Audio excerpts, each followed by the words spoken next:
Assalamualaikum warahmatullahi wabarakatuh. Austrian Economics 101 dengan tujuan bagaimana cara menjadi analis. Langsung saja. Mazhab dalam ekonomi ada banyak, ada klasikal, ada Marxis, Keynesian sama Austrian.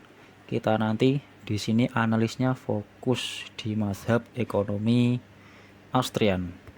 Oke, langsung.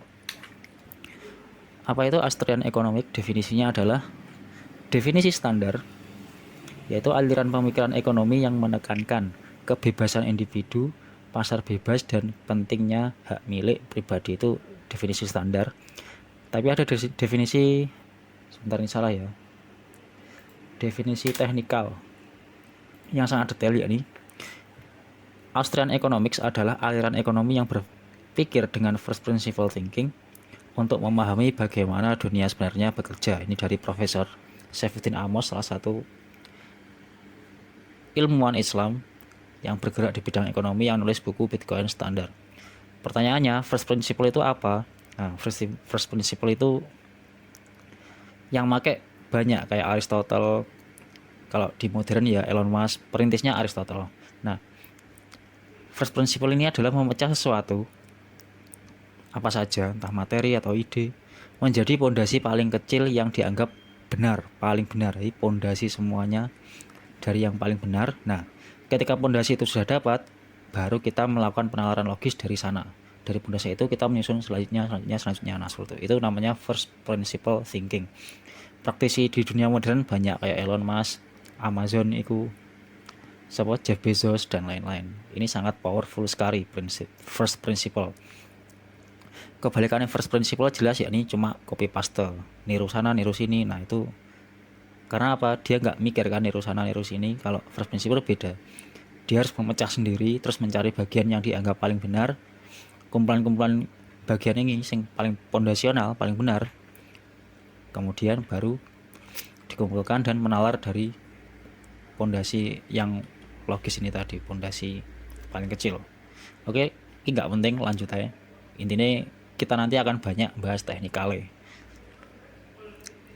Karena first principle ini memecah sesuatu menjadi pondasi paling kecil, dan karena ini temanya ekonomi ya, finansial, maka ini ada beberapa pondasi dari Austrian Economics yang dianggap sebagai pondasi. Ekonomi kan intinya cuma pertukaran nilai, nggak ekonomi tok. Pendidikan, psikologi dan lain-lain kan cuma pertukaran nilai. Kalau pendidikan misal menukar energi saat ini untuk belajar dan mendapatkan pengetahuan untuk masa depan. Nah, ilmu kan punya nilai, nah harus ditukar dengan waktu untuk belajar. Nah, seperti itu. Misal kita ini fokus pada nilai, dan karena fokusnya pada nilai, otomatis ekonomi, pendidikan, psikologi dan lain-lain akan bisa masuk juga. Nah, ini pondasinya Austrian. Nomor siji, pertama, segala sesuatu pasti punya nilai, entah nilainya positif atau negatif, mesti enak nilainya. Pertama. Kedua, nilai bersifat subjektif alias relatif. Nggak ada nilai intrinsik. Sesuatu itu punya nilai berdasarkan dirinya sendiri, nggak ada. Kalau Austrian menganggapnya itu nggak ada, karena sifatnya subjektif alias relatif, tergantung sopo sing nyawang, sopo sing memanfaatkan dan lain-lain. Nomor tiga, karena subjektif, maka saat sesuatu itu ditukar, nilainya akan berubah. Nah, ini penting. Ketika sesuatu itu ditukar, nilainya akan berubah. Penjelasannya yang kosek. Nah, perubahan ini sing bahaya, agak bahaya, sing barokah, al-harokah barokah. Perubahan itu barokah. Nomor 4, saat nilai berubah, maka akan ada sisi yang disebut untung dan rugi. Nah, seketok kan. Nah, analis tugasnya jelas mengetahui mana sisi yang untung, mana sisi yang rugi, kemudian kita mencolot ngono lah. Nah, nomor 5, tempat pertukaran nilai disebut pasar. Oke, langsung penjelasan selanjutnya. Nomor 1, segala sesuatu punya nilai. Nah, ini contoh. Segala sesuatu punya nilai. Contoh, satu Bitcoin harganya sekarang 2025, yaitu $106.000. Luarang sekitar 2M. Contohnya jasa pijat per jam yakni Rp200.000. Contohnya segala sesuatu punya nilai, misal kecacatan produk nilainya adalah emosi pelanggan. Nah, ya kan? Ini psikologi sama kayak ekonomi, pertukaran nilai itu. Atau olahraga tiap hari nilainya adalah kebugaran tubuh lebih lama, atau diwalik ya kebugaran tubuh sing lebih lama, lebih bugar jangka waktu lama, nilainya sama dengan harganya atau nilainya adalah olahraga tiap pagi. Keterangan penting, nilai atau nilai tukar itu tidak sama dengan nominal atau harga. Nah, ini yang menjebak. Dan ekonomi kabeh nek hargane. Nah, harga itu bukan nilai, cuma dia nominal, bukan nilai tukar. Yang kita bahas di sini harus nilai dulu. Adapun harga itu kayak level kedua nilai. Nilai itu bentuknya reno-reno, nek harga, nek kayak iki kesehatan, nek ketenangan pikiran dan lain-lain. Iku level kedua nih, tapi yang paling pentingnya kudu paham nilainya dhisik. Iki sekarang sing dibahas nek riba dan lain-lain. Sing dimasuk naik gak oleh melebihi, gak oleh lebih nilainya apa nominalnya lah kan. Wis iki gampang lah. Tapi walaupun harga ini bukan nilai, biasanya sering dipakai sebagai indikator nilai. Nah, cuma indikator. Harga itu beda dengan nilai, nominal beda dengan nilai tukar. Tapi nominal sangat berguna untuk indikator dari nilai tukar, atau nominal itu sangat bisa menjadi indikator dari suatu nilai. Ini pertama. Lanjut, nomor 2. Nilai bersifat subjektif alias relatif. Konsekuensinya, nilai intrinsik, nilai itu ada pada dirinya sendiri, itu tidak ada. Maksudnya piye anak loro? Relatif jenis pertama misalnya gini. Punya ijazah kuliah itu nggak penting bagi si A tapi penting bagi si B. Nah, kan relatif akhirnya gitu. Atau ayam geprek di Indonesia harganya 10.000 tapi di Amerika US itu $3, 45.000. Nah, itu relatif. Tergantung subjektif, ya kan, nilainya bisa berubah. Ya padha ayam geprek tapi nek kene ono beda. Padha ijazah tapi bagi wong iki penting, bagi wong A sitoke gak penting. Nah, iki sing relatif jenis pertama. Sing relatif jenis kedua lebih teknis. Nah, nilai sesuatu, ini filosofis, tapi sangat praktis juga. Nilai sesuatu itu punya nilai. Nah, nilainya itu tidak akan muncul ketika dia tidak disandingkan dengan sesuatu yang lain. Nilai sesuatu baru terlihat kalau dia disandingkan dengan sesuatu yang lain. Intinya ngono. Misal 1 euro sama dengan sekarang harganya 1,12 US dollar. Nah, artinya euro dibandingkan dengan US dollar nilainya 1,12. Nah, ini jenenge euro sandingannya US dollar. Bedanya lah euro sandingannya rupiah. 1 euro sama dengan 18.558 rupiah. Nah, ketika euro sandingannya adalah IDR rupiah, maka nilainya berubah. Ini yang disebut subjektif versi kedua. Contohnya nilai dari gelar S1, value-nya nilainya adalah 20 juta katakanlah. Itu gelar disandingkan atau ijazah disandingkan dengan rupiah. Tapi nilai gelar S1, SPSI apa MSI bukan SE sarjana ekonomi misal, itu nilainya adalah waktu 4 tahun kehidupan. Nah, ini gelar ketika disandingkan dengan waktu. Gelar punya nilai, waktu punya nilai. Disanding nih, dadi ini kuwi. Ini relatif jenis kedua. Kita kan bedanya.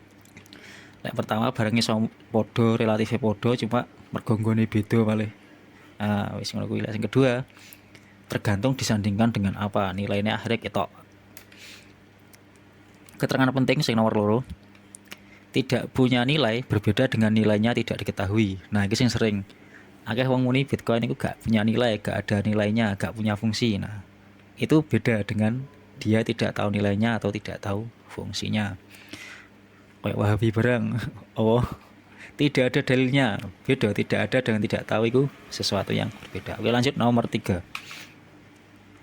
Ini mulai rodok langsungnya. Saat ditukarkan, nilai sesuatu akan berubah. Nah, ini ideologi apa? Filosofisnya dhisik. Nomor 3, contohnya iki. Sistem monarki biyen itu nilainya tinggi alias sakral, mandat dari Tuhan lek ngarani. Wah, ngedeni. Kemudian masyarakat menukar ide monarki itu nilainya sakral dengan ide yang disebut dengan demokrasi. Perlahan nilai sistem monarki akhirnya turun di masyarakat dan nilai sistem demokrasi akhirnya naik. ya kan. Kemudian revolusi sampai saiki akhirnya demokrasi dianggap lebih bernilai daripada monarki. Mergo akhirnya lebih diterima soalnya ya dengan berbagai macam alasan yang bisa dibuat lah. Itu contoh ketika ditukarkan nilainya akan berubah. Monarki ditukar dengan demokrasi, nilainya berubah. Monarkinya turun, demokrasinya naik dan lain-lain. Misal kedua contoh ijazah. Dulu dianggap punya ijazah sama dengan nilainya tinggi. Maksudnya di masyarakat, di mata masyarakat menganggap itu disegani, punya status tinggi, punya ijazah tok. Nah, masyarakat kemudian menukar ide bahwa punya ijazah sama dengan wah bernilai tinggi. Nah, idenya tukar. Yang lebih penting saiki skill dan kemampuan real. Lebih utama akhirnya sekarang punya ijazah tanpa skill ya nilainya berkurang kayak nek harganya atau yang tahun terakhir sing gampang sing matematis tahun 2010 satu bitcoin itu nggak ada harganya. Kemudian semakin banyak orang yang teredukasi dan menukar pemahaman lama dengan pemahaman barunya tentang sistem keuangan.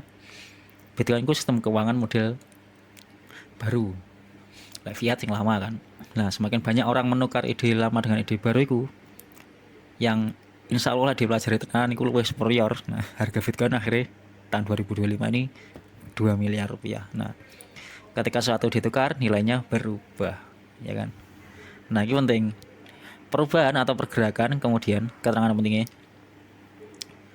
Gara-gara perubahan dan pergerakan ini memungkinkan segala hal jadi terjadi. Lain ekonomi ya transaksi atau muamalah, lain psikologi ya apa akhirnya terbentuk ikatan emosional dan lain-lain. Sekolahan ya malah terjadi pertukaran ide, pertukaran ilmu dan lain-lain. Intinya volatility alias perubahan signifikan atau enggak, itu adalah opportunity atau peluang.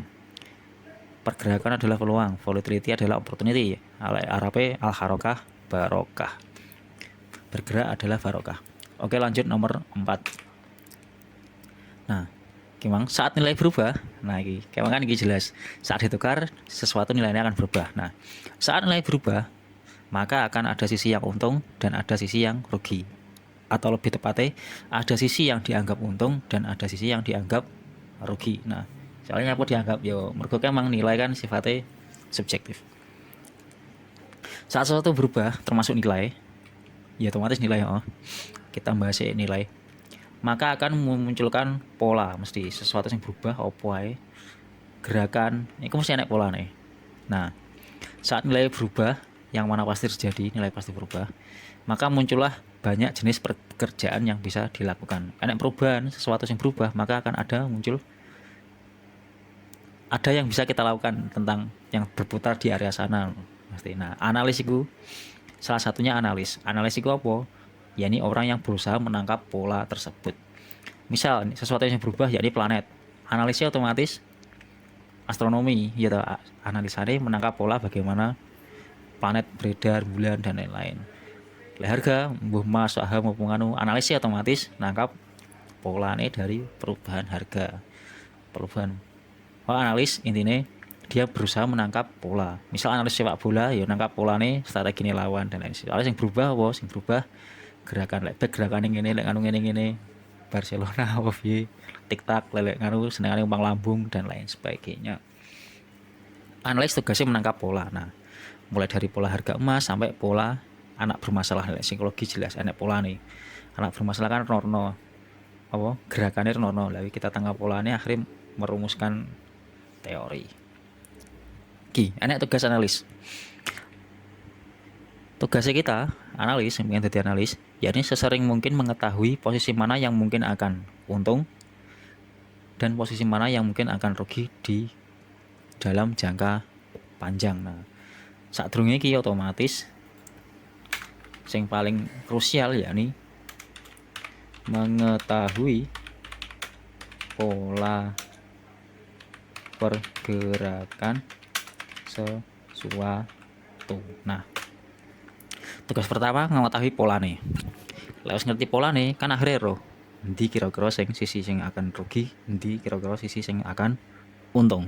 Nah, kemudian salah satu tugas tambahan ini bagaimana cara membatasi kerugian jika terlanjur seseorang berada di sisi yang rugi. Nah, ini ada pembahasan detailnya dewe. Kira-kira ngono lah analis. Saat nilai berubah, maka akan ada sisi yang untung dan rugi, al-harokah barokah. Nah, kita sebisa mungkin berada di sisi yang barokah. Nah, terakhir nomor 5, tempat pertukaran nilai disebut dengan pasar. Nah, tempat pertukaran nilai barang nilai kayak contohnya barang pangan, jajan, rempah-rempah, sayur disebut pasar tradisional. Nah, enak tempat pertukaran nilai berupa uang ditukar dengan bagian perusahaan kayak Tesla, Amazon, Google, Twitter dan lain-lain. Nah, itu jenenge pasar saham. Tempat pertukaran nilai berupa ilmu, nilai berupa uang, nilai berupa ide, nilai berupa waktu dan lain-lain, tenaga. Ini disebut sekolahan, misal madrasah.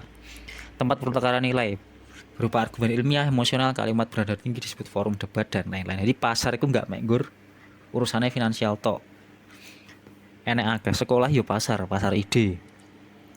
Forum debat itu ya pasar apa terserah lah nyebutnya apa. Atau sing jelas yo enek pasar tradisional yo jelas pertukaran benda fisik kan wis ngono kuwi. Jasa pun yo enek pasare dhewe, emas enek pasare dhewe dan lain-lain. Nah, pasar itu jenisnya wakeh. Nah, oke, cukup sih. Next video kita akan bahas pasar apa saja yang bisa dimasuki. Soalnya kan iki penting, soalnya ya rugi ade mlebu pasar sing aliran duit saithik. Nah, kan ngentek-entek duit, ngentek-entek tenaga mesti gak duit, ngentek-entek sumber daya, waktu, tenaga. Ada yang lesa tenanan tapi duit saithik mbiare. Nah, soalnya fokusnya ade nek duit. Nah, ini oleh income. Ya gane income kadang enek wong sing passion, soalnya memang murni pengen analisa. Nah, tapi ditukarnya bukan nggih duit, mungkin kepuasan pribadi dan lain-lain. Nah, itu gak masalah. Tapi mergo dhewe insyaallah fokusnya duit aku yakin. Nah, iki pasar sing endi sing cocok dimasuki. Kemudian apa saja analisa yang bisa dilakukan, jenis-jenisnya apa itu analisa, dan bagaimana menentukan analisa yang cocok dengan pasar yang dimasuki tersebut. Iku insyaallah next video. Klone pokok gawe matematika. Matematikanya simpel. Matematika SMP insyaallah cukup. Oke, lek nek sing ditakokno Japri ya. Sekian, wassalamualaikum warahmatullahi wabarakatuh.